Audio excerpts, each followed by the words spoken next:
ఎట్టి పరిస్థితుల మా గౌరవనీయ ప్రధానమంత్రి నరేంద్ర మోదీ అవినీతి పార్టీలన్నీ మెర్జీ చేసుకునే సమస్యలు లేదు.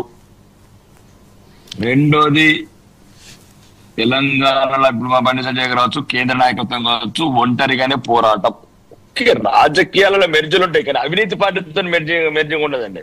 ఇది మీరు గమనించాలి. కానీ రాకేష్ రెడ్డి గారు ఇక్కడ ఒక అంశం అండి, ఈ రోజు కూడా బీజేపీ వరుసగా అంటే ఓటు పర్సెంటేజ్ చూసుకుంటే గత అసెంబ్లీ ఎన్నికల్లో గానీ సరే పార్లమెంట్ ఎన్నికలది పక్కన పెడదాం, ఓటింగ్ శాతం చూసుకుంటే ప్రస్తుతం తెలంగాణ రాష్ట్రంలో ప్రతిపక్ష పార్టీగా బీఆర్ఎస్ మాత్రమే ఉంది. బీజేపీ మూడవ అతిపెద్ద పార్టీగా బీజేపీ ఉంది. మూడవ స్థానంలో ఉన్న బీజేపీలోకి రెండవ స్థానంలో ఉన్న బీఆర్ఎస్, ఎందుకంటే దాదాపు గత ఎన్నికల్లో 40% పైగా బీఆర్ఎస్ కి ఓటింగ్ పర్సెంటేజ్ వచ్చింది. దాంతో పాటు ముఖ్యంగా 10 సంవత్సరాల అధికారంలో ఉంది. తెలంగాణ సెంటిమెంట్ తో కూడిన పార్టీ, తెలంగాణ ఆత్మ అనుకునే పార్టీ. ఎందుకు అసలు అవసరం ఏముంటది బీఆర్ఎస్ వచ్చి మిమ్మల్ని మీ బీజేపీలో మెర్జీ కావాలి అన్న ఒక ప్రతిపాదన ఎందుకు ఇస్తదంటారు? ఇప్పుడు ఒకటి మీరు అన్న మాటలో సరిదిద్దుకోవాలి. తెలంగాణ ఆత్మ అనేది ఆ పార్టీలో లేదు. తెలంగాణ సెంటిమెంట్ కు సంబంధం లేదు. ఎప్పుడైతే భారత రాష్ట్ర సమితి అని పేరు మార్చుకొని దేశవ్యాప్తంగా తిరిగి ఆంధ్రప్రదేశ్ ఈ రోజు ఎవరైతే ఆంధ్ర వాళ్ళని రెచ్చగొట్టి మళ్ళీ తెలంగాణ వాళ్ళ ఆంధ్ర మధ్య రెచ్చగొట్ట ఆంధ్రప్రదేశ్ శాఖ పెట్టిన పార్టీ. చంద్రశేఖరరావు గారు ఒక మీడియా ఓనర్ ని కూడా అక్కడ పార్టీ ప్రెసిడెంట్ పెట్టిన పార్టీ. మహారాష్ట్రలో పోటీ చేసిన పార్టీ. అంటే వీళ్ళకి తెలంగాణతోని పేగుబంధం తెగిపోయింది. ఈ పార్టీకి అవినీతి, అహంకారం, అవినీతితో సంపాదించిన 70 దగ్గర ఉన్నది. కాబట్టి దయచేసి ఇంకోసారి మీరు ఎక్కడ కూడా మీడియా మీ ఛానలే కాదు, ఏ ఛానల్ కూడా తెలంగాణకు సంబంధించిన పార్టీ కాదది. ఇది దయచేసి ఈ పదం మీరు ఇంకా సీరియస్ గా ఉండాలి. ఎందుకంటే భారత రాష్ట్ర సమితి అది ఏ రోజు పేరునే త్యాగం చేసింది. అంటే తల్లిపాలు దాగి రొమ్ము గుద్దినట్లు కేసీఆర్ గారు అంటే తెలంగాణ సెంటిమెంట్ తోని 100,000 మంది పిల్లలను చంపి తెలంగాణ తెచ్చిన తర్వాత నేను పక్కా రాజకీయ పార్టీ అన్నవాడు. రెండోది భారత రాష్ట్ర సమితిని పెట్టి ప్రతి రాష్ట్రం తిరిగిండు తెలంగాణ ప్రజల రక్తంతో.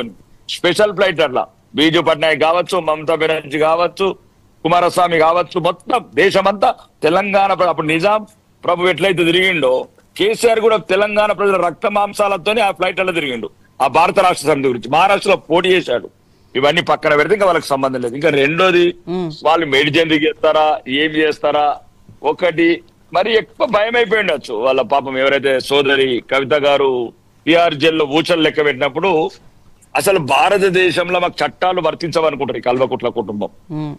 ఫస్ట్ పాయింట్ ఏంటంటే ఒక మైండ్ సెట్ ఏమున్నదంటే మాకు ఈ భారతదేశంలో చట్టాలు వర్తించాయి కాబట్టి ఏదో ఎగరా పెడ అవినీతి చేశారు లక్షల కోట్లు.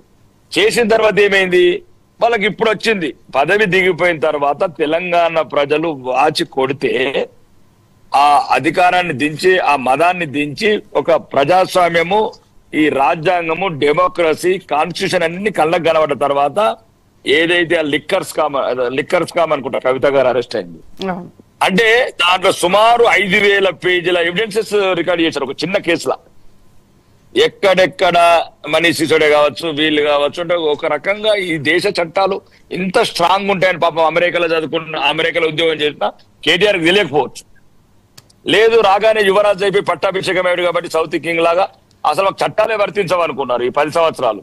కానీ ఇప్పుడు భారతదేశం చట్టాలని అర్థమైనాయి కాబట్టి ఆ భయం అలా లోపల లేని భయం పుట్టుకొచ్చింది. మేము చేసిన అవినీతి, చేసిన అక్రమాలు ఇంకా చెప్పాలంటే అంటే ఈ రోజు నేను అంటే గౌరవ శాసనసభ ఆయన కూడా శాసనసభ్యుడే కేటీఆర్ కూడా. నాకు కూడా కొన్ని ఇబ్బందికరమైన పరిస్థితులు ఆ టెలిఫోన్ ట్యాపింగ్ కావచ్చు, కొన్ని విషయాల మీద మాట్లాడాలంటే అందరు మాట్లాడుతున్నారు.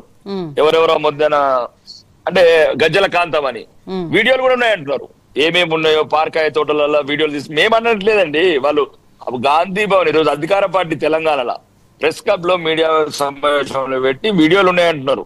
అంటే ఆ రకంగా దారుణాలు అంటే వ్యక్తిగత హనన కావచ్చు, ఇంకా ఈ చెప్పుకోలేని తెలంగాణ భాషల మా సంస్కృతి సాంప్రదాయాలకు విఘాతం కలిగించిన కుటుంబం కావచ్చు, అన్ని రకాలుగా చేశారు. కాబట్టి ఆ అవినీతి లక్షల కోట్లు ఏ రకంగా అయితే పనని వాళ్ళు చేస్తే చేసిన ప్రయత్నం నేను దాని కాదంటే నేను.